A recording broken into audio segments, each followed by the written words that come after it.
Shah, please.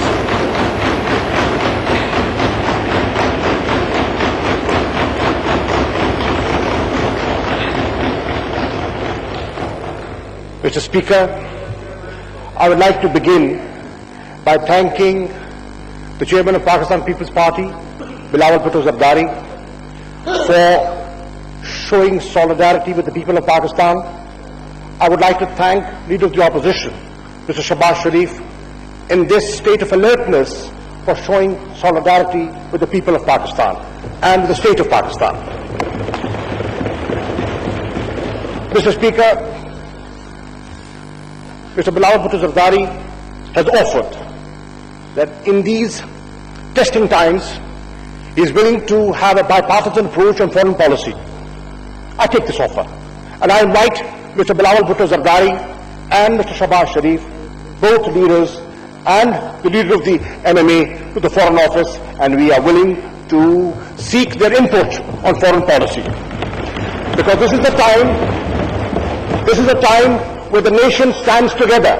This is a time to send a message across to the East that Pakistan is united. Pakistan is united to defend itself, and Pakistan is united to defend Pakistan's and protect Pakistan's interests. So, I invite you, sir, I invite Mr. Shahbaz Sharif and other important parliamentary leaders to the Foreign Office so that we can have a bipartisan approach on important foreign policy matters. Mr. Speaker, on one clarification, he did pay tribute to squadron leader Hassan Siddiqui. Absolutely, he's a national hero. But I would like to clarify that two Indian planes were shot down. One was shot down by squadron leader Hassan Siddiqui, and you often forget the other hero, Wing Commander Nouman Ali Khan, who shot down the other plane. So I would like to pay tributes to Wing Commander Nouman Ali Khan as well. Mr. Speaker, the Honourable Leader of one of the major parties in the opposition has said that the Prime Minister took a risk of prematurely releasing the Indian captured pilot. Yes, sir. It was discussed, and we did it in Pakistan's interest.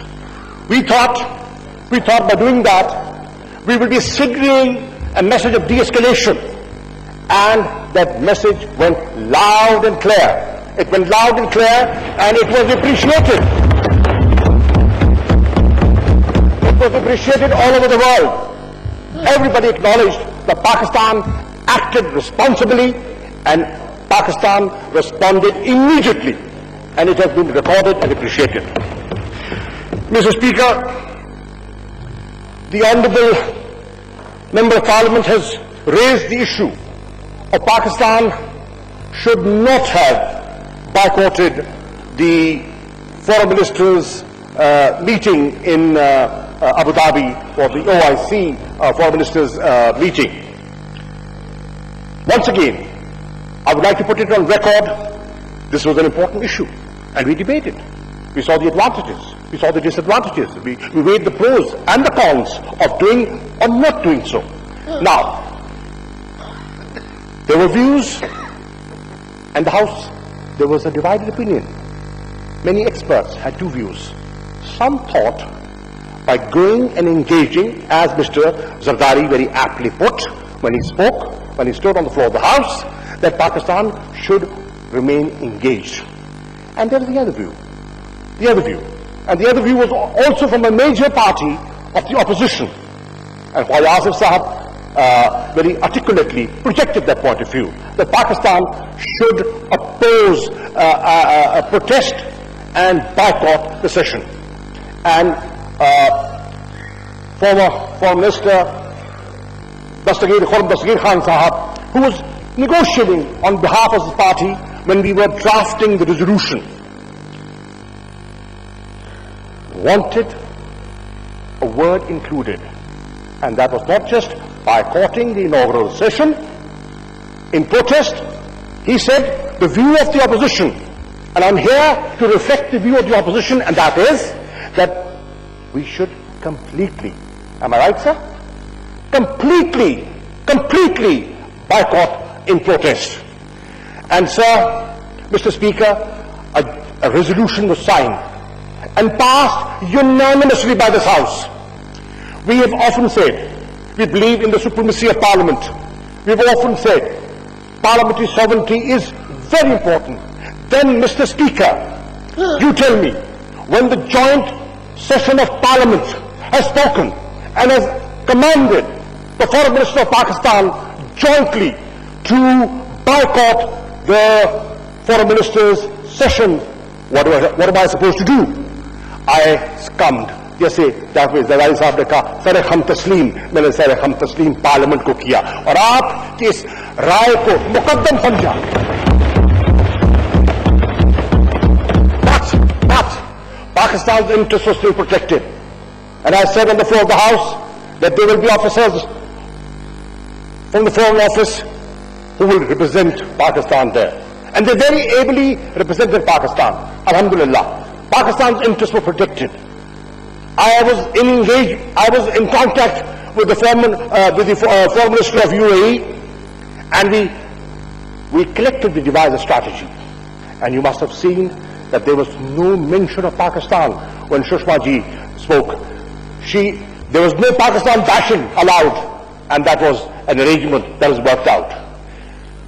You would see that a very strongly worded resolution on Kashmir was passed for the first time. And let me highlight, resolutions of the contact group and ORC have been passed in the past, as well. But never has Bharat or India been accused of state terrorism. For the first time, they were put at the top and accused of state terrorism. So, sir, we achieved both our objectives: respect to the Parliament and yet protecting the interests of Pakistan in OIC. Mr. Speaker, the honourable members pointed out and commented on a desire by a section of society that Prime Minister Imran Khan should be given Nobel Peace Prize. But he himself tweeted, and please, I would want you to examine that tweet. In that he says, मैं समझता हूं कि मैं इसका हकदार नहीं हूं. मैं समझता हूं उसका हकदार वो शख्सियत है जो मकबूजा कश्मीर और कश्मीर का मसला हल करेगी, उसको नोबेल पीस प्राइज मिलना चाहिए.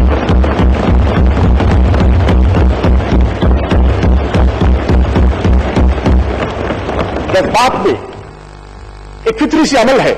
बहुत से लोग हैं जो आपके साथ ताल्लुक रखते हैं, आपकी सफों में बैठते हैं और आपसे अकीदत और मोहब्बत रखते हैं, आपके नजरिए फलसफे से अकीदा रखते हैं. और बहुत से हजरात ऐसे हैं जो पाकिस्तान तहरीक इंसाफ के फलसफे से और इमरान खान से मोहब्बत अकीदत रखते हैं. और अगर उन्होंने उस जज्बे में कह दिया कि मिल जाए तो ये कोई गुनाह सरजद नहीं हुआ. लेकिन बड़ाई उस बात की है, बड़ाई उस अजमत उस बात की है कि वो खुद कहे, वो इस काफिले का सिपाहसालार खुद कहे, मैं नहीं, ये सेहरा उसके सर जाना चाहिए जो मसला कश्मीर हल करे. जनाब वाला, the honourable minister, the honourable opposition leader has said, he mentioned in his speech the National Action Plan. Parliamentary leader of People Party. Sir, parliamentary leader, I stand corrected, sir. The parliamentary leader of Pakistan People's Party mentioned in a statement the National Action Plan. He's absolutely right. That's a very important decision that the people of Pakistan took. A national consensus was built. A political consensus evolved after the tragic incident of APS Peshawar. And the entire nation united, and that 22-point plan was drafted and unanimously approved. He has questioned the lack of implementation. We have been in office for only 6 months. His allies the party that they are hand in glove with today, was in office for 4.5 years after that plan. That question should have been put to the new allies. Why was the National Action Plan not implemented? We cannot answer. Yes, we will. We will, inshallah. Now, this government, the Pakistan PTI government has come into office, and people of Pakistan will see the National Action Plan implemented in letter and spirit. Thank you. Mr. Speaker, the honourable member has said that why are banned organizations roaming around? And why have they been given an NRO? You're right. I share your concern.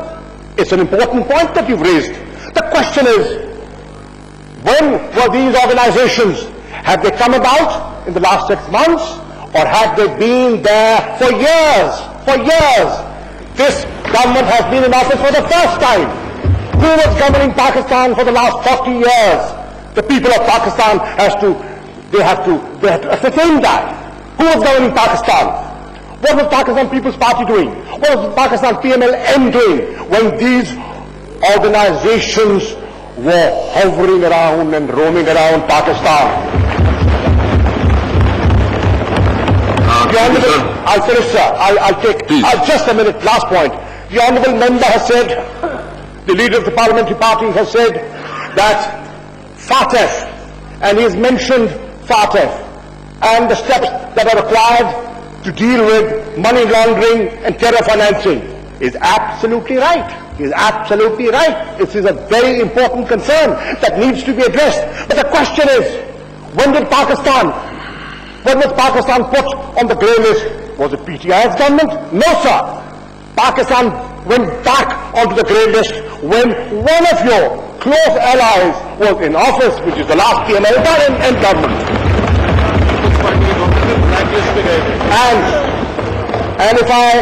And if I do not forget, I think I remember correctly, FATF and Pakistan was put on the black list as well. And you know who was in government then. Mr. Speaker, the honourable leader has also spoken about the economy and the state of the economy. And he has, rightly so, expressed his concern in the state of the economy. I absolutely agree with him. I entirely endorse what he's saying. But the question is, has the economy gone down the tube in the last 6 months? Or are the structural flaws of the economy? I remember, and correct me if I'm wrong, and I'll bring out the debate when the Honourable then Finance Minister, Mr. Ishaq Dar, spoke here. He used to sit on this chair where I'm sitting today. When he spoke his first budgetary speech, when he talked about a mid-term framework, he talked about structural reforms. आइए ऐवान के record पे वो तकरीर भी लिखी हुई है, उसकी टेप पे निकाल ले और वो रिकॉर्ड भी मौजूद है, आए और देख ले और कौन को बता दे कि जो मेजर स्ट्रक्चरल फ्लॉज थे, जो मेजर फ्लॉ है पाकिस्तान का, चाहे फिस्कल डेफिसिट का हो, चाहे नैरो टैक्स बेस का हो, चाहे हेमरेज जो हमारे पब्लिक सेक्टर ऑर्गेनाइजेशंस क्रिएट कर रही हैं, ये पिछले 6 माह में पैदा नहीं हुए। ये पिछले 40 साल की कबाहतें हैं, ये पिछले 40 साल की बीमारियां हैं, ये पिछले 40 साल की बीमारी है। Thank you sir.